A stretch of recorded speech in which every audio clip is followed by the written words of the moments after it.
Halo teman-teman, selamat datang di channel Scalping Trader.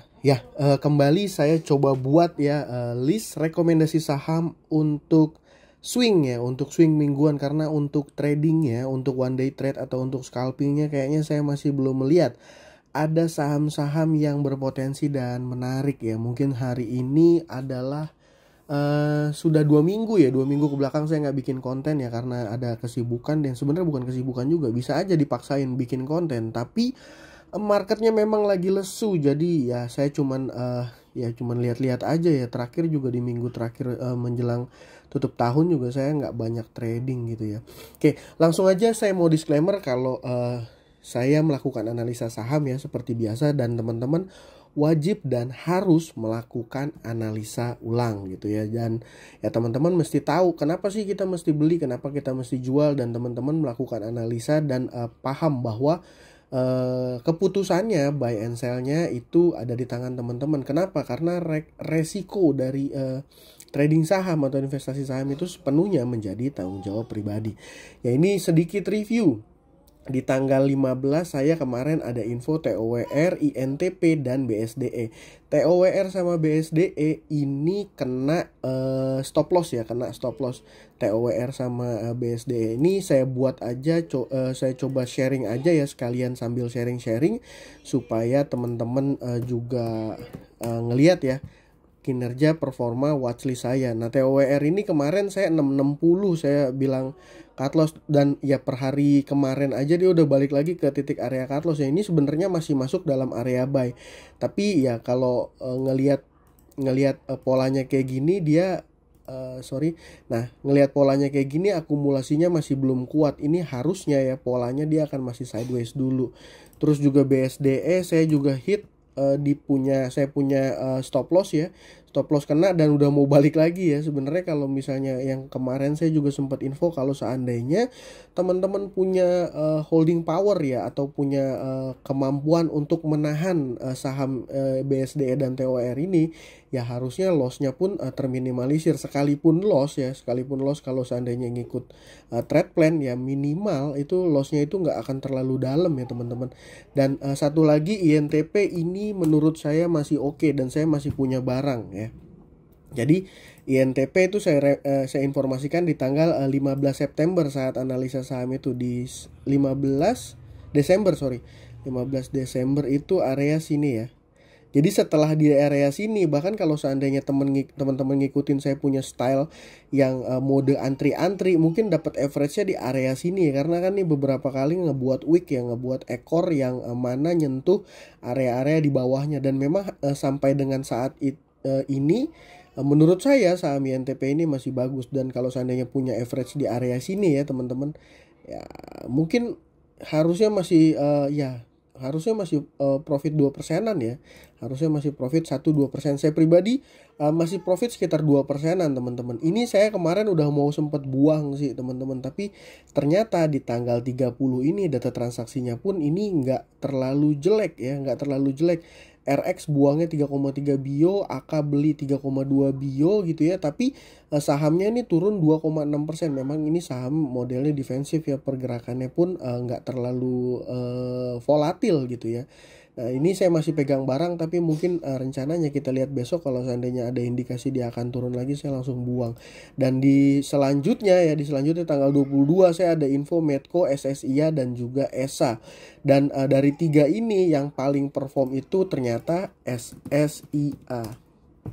Nah, saya info SSIA ini di tanggal 22 Desember. 22 Desember itu mungkin di area sini 22 di hari libur, 23-nya dia naik 4%, besoknya kalau masih hold naik 8%, besoknya lagi naik 5%. Dan ini udah hit saya punya target ini memang luar biasa banget sahamnya. Jadi memang kalau di saham-saham untuk swing teman-teman, terkadang misalnya kita punya 3 saham, 3-tiganya kita entry, 2 itu loss, 2 itu stop loss, kena stop loss, dan satu asal cuan dia sampai hit di target itu overall portonya masih hijau. Dia pola swing trading memang gitu asal risk rewardnya itu teman-teman paham bahwa minimal 1:2 atau syukur-syukur kalau dapat 1:3 kayak SSIA kan harusnya cuannya tebel.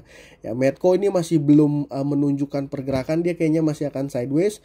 ESA ini udah sempat mau sentuh stop loss ya. Saya langsung buang aja, saya nggak begitu suka sama karakter sahamnya ternyata gitu ya, SSI ya. Dan ini hari ini tanggal 1 Januari di tahun yang baru dengan semangat yang baru, saya mau share ada 3 saham yang menurut saya menarik. Itu ada Agro, Inco, dan juga TAPG. Jadi kita akan langsung masuk aja ke pembahasannya, kenapa saham-saham ini menurut saya menarik ya.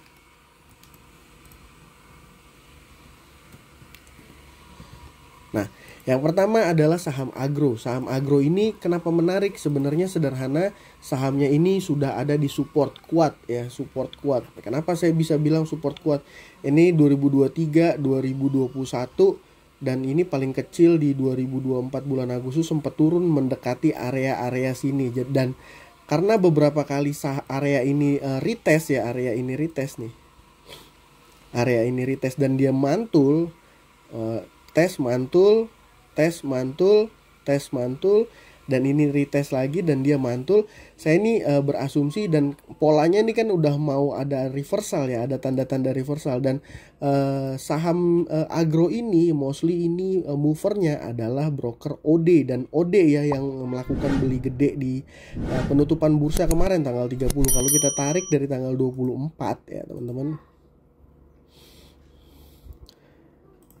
tanggal 24 Oktober, 24 Oktober itu ya, kalau di tanggal 24 Oktober kita tarik, ini OD masih konsisten jadi top buyer 1 ya, top buyer 2-nya itu CC, dan dia punya average itu 241 258. Artinya apa? Artinya mover di saham ini pun di market reguler dari mulai tanggal 24 Oktober penurunan tajam ini teman-teman, penurunan tajam ini sampai berapa persen dia turunnya?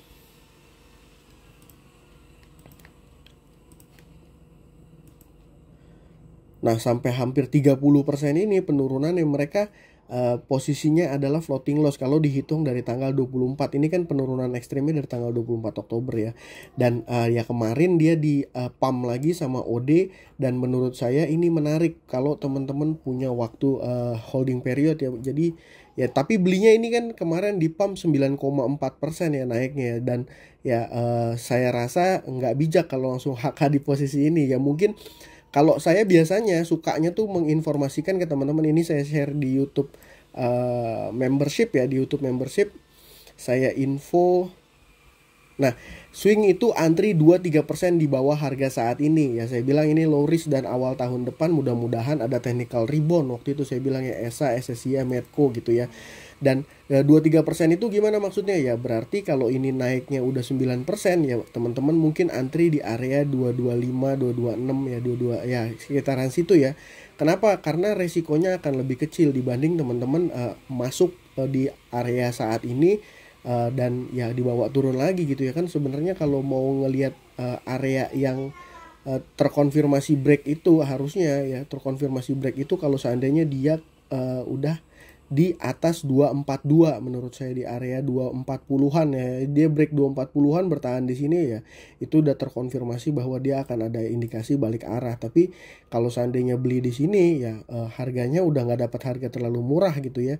Ini juga kan area sini sempat juga jadi area support minornya dia ya, support minornya di area 226, area 226 sampai 230 ya. Yang mana hari kemarin itu closingnya di 232. Jadi menurut saya saham agro ini masih menarik. Yang kedua, saya punya saham Inco ya. Kenapa saham Inco ini menarik? Ini sebenarnya berbarengan ya. Kalau saya nggak salah ini beberapa saham yang satu bukan ya, satu sektor ya, satu ini ya sama dia ya. Minyak-minyakan ya kalau nggak salah. Ya, Inco ini ada akumulasi, dan posisinya kalau ngelihat chart ini ada di support juga, support ya. Ini support, dia di support, dan pola candle yang terjadi di waktu dari bulan Desember awal itu, ini sudah ada indikasi ini double bottom ya teman-teman. Biasanya double bottom itu ya kalau sebenarnya bisa kita gambar seperti ini. Ya.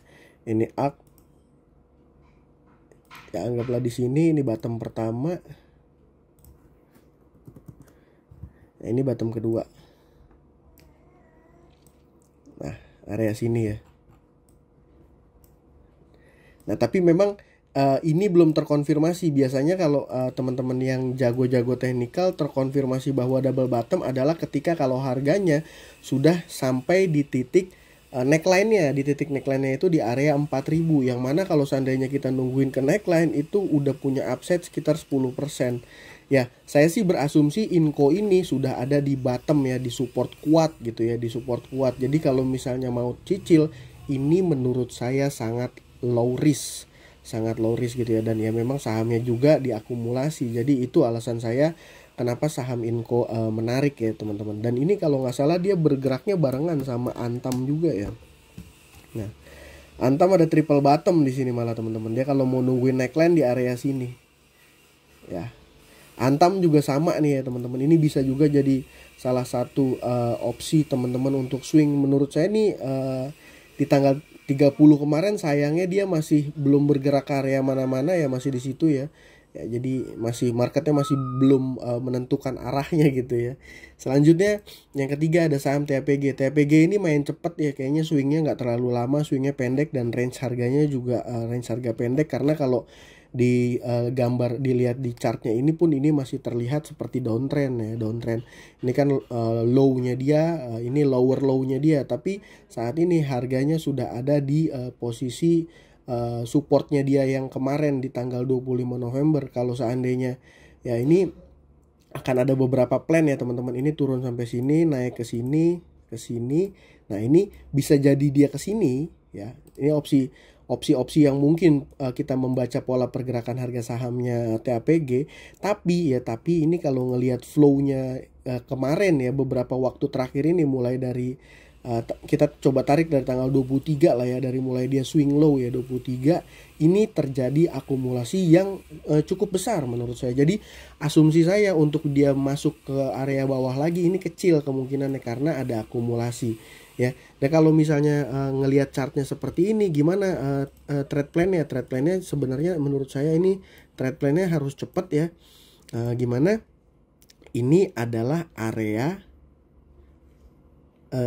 resist 2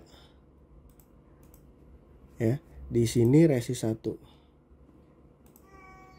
Sorry, mouse saya agak kurang oke. Nah, terus kalau kayak gini gimana trade plan-nya? Kan kalau seandainya kayak gini trade plan-nya menurut saya teman-teman jaga resiko itu jangan sampai dia jebol lagi ke bawah. Ya titik entry-nya 2-3% lah, let's say di sini ya. Nah, ini targetnya. Jadi secara risk reward ya, nih kalau seandainya saya tempel ke sini, secara risk reward dia masih potensi stop loss-nya itu areanya mungkin 8%. Kalau seandainya entry di sini ya 8%, ya kalau di bawahnya lebih di bawahnya pasti teman-teman 8%-an stop loss ya, tapi potensi cuannya bisa sampai 20%. Kalau seandainya dia nggak sampai 20% pun dia di bawah sini, ini masih masuk risk reward yang menurut saya masih oke ya. Ya bisa kalau jangan dapat angka di atas, di bawahnya dikit ya. Ini bisa masuk risk reward 1:2 kalau seandainya teman-teman masuk di area sini. Potensi loss sekitar 5-6%, potensi cuannya sekitar 16%. Ya tapi kalau di sini aja menurut saya masih bisa ya. Kenapa? Karena ada flow. Kenapa? Karena ada flow. Dan pola candlenya pun kalau teman-teman yang belajar teknikal supaya nggak terlalu bingung, ini saya berasumsi ini ada indikasi morning star ya kalau. Nah, ini polanya tuh teman-teman. Polanya gini ya, nge-V-shape atau morning star. Nah, ini indikasi sahamnya mau reverse. Nah, ini terbukti kan ya nih. Gitu.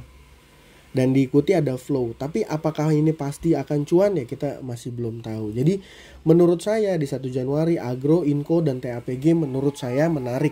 Tapi kalau seandainya secara size portofolio menurut saya akan lebih maksimal, better teman-teman juga di Januari ini prepare dana untuk ikut EIPO ya, walaupun biasanya dapat persentase penjatahannya kecil gitu ya, tapi itu ya cukup lumayan bisa kasih cuan dan easy money gitu ya, easy money. Kalau untuk swing kayak gini kuncinya ada di money management, sizingnya diatur bener-bener, pola entry-nya gitu ya. Ya mungkin itu dari saya, semoga bermanfaat dan bisa kasih cuan ke teman-teman di awal tahun ini gitu ya. Oke, terima kasih buat teman-teman yang sudah menonton, salam cuan, thank you.